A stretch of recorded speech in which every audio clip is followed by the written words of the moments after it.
গ্ৰহণ কৰিব। মই আজি আন এটা বিষয়বস্তু লৈ সামাজিক মাধ্যমৰ যোগেদি ৰাইজৰ মাজলৈ আহিছোঁ।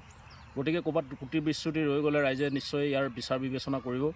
তো আজিৰ বিষয়টো হৈছে যে আপোনাৰ 4 লেনযুক্ত ৰাষ্ট্ৰীয় ঘাইপথত মৰাণ জটিয়নিত 4 লেনযুক্ত ৰাষ্ট্ৰীয় ঘাইপথত আচলতে যুঁজাৰু বিমান নমাব পৰাকৈ যিটো আপোনাৰ ELF ইমাৰ্জেঞ্চি লেণ্ডিং ফেচিলিটি, যিটো আপোনাৰ 4 লেনটো যিহেতু ইমাৰ্জেঞ্চি লেণ্ডিং ফেচিলিটি হিচাপে চৰকাৰে গঢ়ি তুলিছে। আৰু এইটো মই ভাবোঁ যে ভাৰতৰ নিৰাপত্তাৰ ক্ষেত্ৰত এটা অতি ইতিবাচক দিশ। আৰু আমি চাব লাগিব, যিহেতু আজিকালি আপোনালোকে সকলোৱে দেখিছে যে ভাৰতবৰ্ষ এখন দেশৰ আচলতে যিটো সামৰিক ব্যৱস্থা, সেই ব্যৱস্থাটোৰ ওপৰত যথেষ্ট পৰিমাণে নিৰ্ভৰশীল।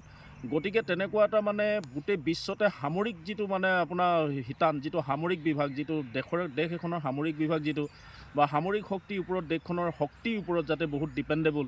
গতিকে বাকী দেশবিলাকে আচলতে শক্তিৰ ওপৰতে সমীহ কৰি চলে। আজি আমেৰিকাৰ শক্তি আছে, শক্তি থকাৰ কাৰণে বাকী দেশবিলাকে সমীহ কৰে। শেহতীয়াভাৱে চীনে আচলতে আপোনাৰ আমেৰিকাৰ দৰে একদম সমপৰ্যায়ত তেওঁলোকে থিয় হোৱাত বা তেওঁলোকে বিকল্প এখন ছুপাৰ পাৱাৰ ৰাষ্ট্ৰ হিচাপে থিয় হোৱাৰ ক্ষেত্ৰত চীনেও আজি সামৰিক শক্তিৰ ওপৰত গুৰুত্ব দিছে।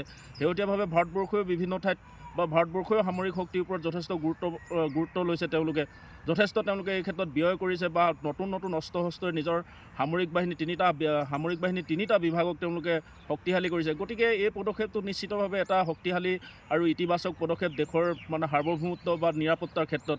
মই আৰু এটা কথা কওঁ যে আচলতে উত্তৰ পূবত যিহেতু এই আচলতে শেহতীয়াভাৱে এই চৰকাৰখনে যিহেতু যথেষ্টখিনি তেওঁলোকে ইতিবাচক কিছুমান কাম কৰিছে। যেনে ধৰক আপোনাৰ 4 লেনযুক্ত ৰাষ্ট্ৰীয় ঘাইপথত যিহেতু মৰাণ খটখটিৰ ওচৰত এতিয়া এইটো যিটো আচলতে ইমাৰ্জেঞ্চি লেণ্ডিং ফাণ্ডৰ কাৰণে যিটো প্ৰজেক্ট বনালে, তাৰ উপৰিও তেওঁলোকে বগীবিল দলং বনাইছে, ঢলা শদিয়া দলং বনাইছে। তাৰ উপৰিও এতিয়া নুমলীগড় আৰু লখিমপুৰ জিলা নাৰায়ণপুৰ সংযোগত এটা তলেদি সুৰংগ পথ নিৰ্মাণৰ কথা কৈছে। গতিকে মই ভাবোঁ যে এইটো এটা সামৰিক ক্ষেত্ৰত গুৰুত্বপূৰ্ণ আৰু অতি প্ৰয়োজন। এইটো বিশেষকৈ এইটো কাৰণে প্ৰয়োজন যে আপোনালোকে দেখিছে যে আমি এটা কথা যদি ইতিহাসলৈ যাওঁ, আমি ইতিহাসলৈ গ'লে এটা কথা গম পাওঁ যে অসমখন আজি আমি কেনেকৈ আমাৰ সাৰ্বভৌমত্ব আমি হেৰুৱাবলগীয়া হ'ল, বা অসমত আজি আমি জনসংখ্যা আজি কিয় ইমান কমিলে, যাৰ কাৰণে আজি বহিৰাগত বা বিভিন্ন বিদেশী আহি অসমত থিতাপি ল'বলগীয়া হ'ল। এটা নিৰ্দিষ্ট পৰিমাণৰ জনসমষ্টিৰ কাৰণে অসমৰ থলুৱা বা থলগিৰি লোকসকলেও মৌন হৈ থাকিবলগীয়া হ'ল।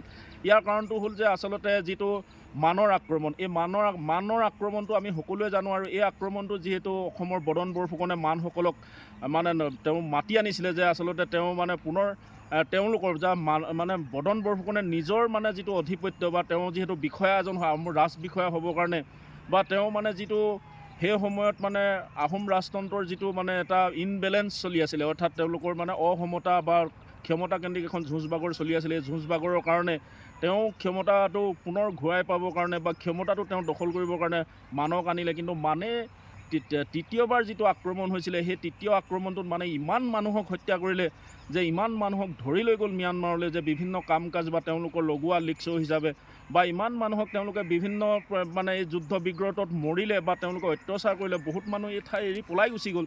আচলতে এনেকৈ পলাই যোৱা মানুহৰ সংখ্যাটো তেনেধৰণে বহুত বিভীষিকাময় এটা সৃষ্টি হ'ল। যেনে হিটলাৰে যেনেকৈ আপোনাৰ ইহুদী নিধন যজ্ঞ চলাইছিলে, য'ত 60 লাখ ইহুদী মৃত্যুমুখত পৰিছিলে। ময়ো ভাবোঁ যে সেই সময়ত অসমত অন্ততঃ আপোনাৰ বহুত মানুহৰ মৃত্যু ঘটিছিলে। আৰু সেই মৃত্যু ঘটা মানুহখিনিৰ কাৰণে আচলতে জনসংখ্যা বহুত কমি গ'ল। আৰু আমি যদি চাওঁ এই গোটেই আক্ৰমণটো যদি আমি এটা ফালৰ পৰা চাওঁ, ইয়াত আমাৰ বহুত জনসংখ্যা কমিলে, অসমীয়া থলগিৰি মানুহৰ মৃত্যু হ'ল বা থলগিৰি মানুহক বন্দী কৰি লৈ গ'ল। আৰু সেই মানুহবিলাকৰ ছিন্নমূল হৈ থাকিলে, তেওঁলোক অসমীয়া মূল সুঁতিটোৰ সৈতে বিচ্ছিন্ন হৈ থাকিল। আৰু তেওঁলোক এটা সময়ত তেওঁলোকে ম্যানমাৰতে তেওঁলোক জাহ যাবলগীয়া হ'ল। গতিকে মই ভাবোঁ যে নৃতাত্ত্বিকভাৱে চালে আমি যদিও বা আজি উত্তৰ পূবৰ বিভিন্ন দেশ যেনে ম্যানমাৰ, থাইলেণ্ড বা আমি চাইনা, চীন দেশৰ পৰা আমি আহিছোঁ যদিও, কিন্তু কথা হ'ল কি, সেই মানুহখিনিয়ে এদিন আমাক আক্ৰমণ কৰি যে এনেকুৱা এটা অৱস্থা সৃষ্টি কৰিলে য'ত আমি সাৰ্বভৌমত্ব হেৰুৱালোঁ। সেই তেতিয়াৰ পৰাই আমি সেই মানক খেদিবলৈ আমি ব্ৰিটিছক আনিবলগীয়া হ'ল। ব্ৰিটিছে আজি আমাৰ গোটেই দেশখন আমাৰ হাতৰ পৰা লৈ ল'লে, তেওঁলোকে আমাৰ সাৰ্বভৌমত্ব কাঢ়ি ল'লে। তাৰপিছত আচলতে ভাৰতবৰ্ষৰ লগত আমি চামিল হ'বলগীয়া হ'ল। গতিকে আমি যদি চাওঁ যে আমি যদি এটা কথা ভাবোঁ যে আমাৰ যিহেতু দক্ষিণ পূব এছিয়া এই দেশবিলাক বা দক্ষিণ পূব এছিয়াত যিসকল মানুহ বাস কৰিছে, নৃতাত্ত্বিকভাৱে আমাৰ অৰিজিন তাৰ হ'লেও কিন্তু এই মানুহবিলাকেও যে আমাৰ কাৰণে নিৰাপদ বা আমি তেওঁলোকৰ পৰা যে সুৰক্ষিত অৱস্থাত আছোঁ, এইটো কথা আমি কেতিয়াও ক'ব নোৱাৰোঁ।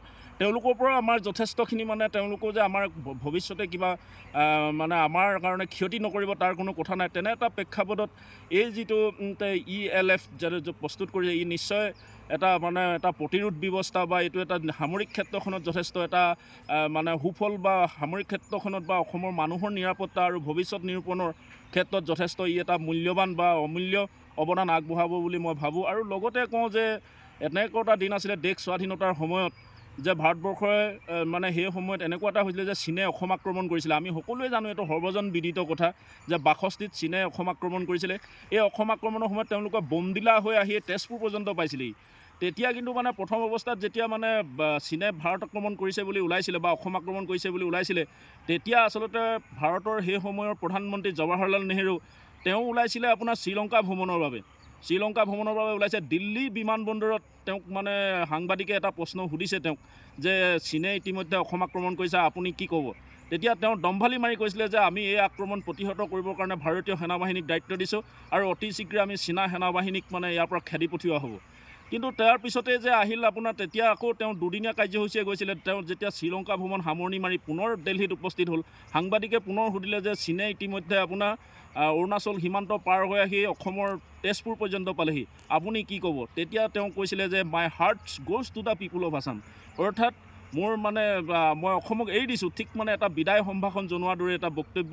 গতিকে মই ভাবোঁ যে কি আজি ৬২ৰ পিছত আজি অসমত খুব বেছি ৬০-৭০ বছৰ পাছত যে ভাৰতবৰ্ষৰ বা ভাৰত চৰকাৰৰ বা নৰেন্দ্ৰ মোদীহঁতৰ যে শুভবুদ্ধি উদয় হৈছে, তেওঁলোকে যে অসমৰে এতিয়া অসমখনক যে ভাৰতবৰ্ষৰ এটা ভাৰতবৰ্ষৰ মূল ভূখণ্ডৰ এটা অবিচ্ছেদ্য অংগ বুলি যে অসমক তেওঁলোকে ভাবিছে, আৰু সেই অনুপাতে যে অসম আৰু উত্তৰ পূৰ্বাঞ্চলৰ নিৰাপত্তাৰ কাৰণে তেওঁলোকে যে ইটোৰ পাছত সিটো যি কাম কাজ আগবঢ়াই গৈছে বা ELF প্ৰস্তুত কৰিছে, তেওঁলোকে আপোনাৰ আজি কিছুদিনৰ আগত পাছিঘাটতো তেওঁলোকে এখন হেলিপেড প্ৰস্তুত কৰিছে, য'ত ড্ৰেগনক তেওঁলোকে আহি তাত মানে নমাইছেহি।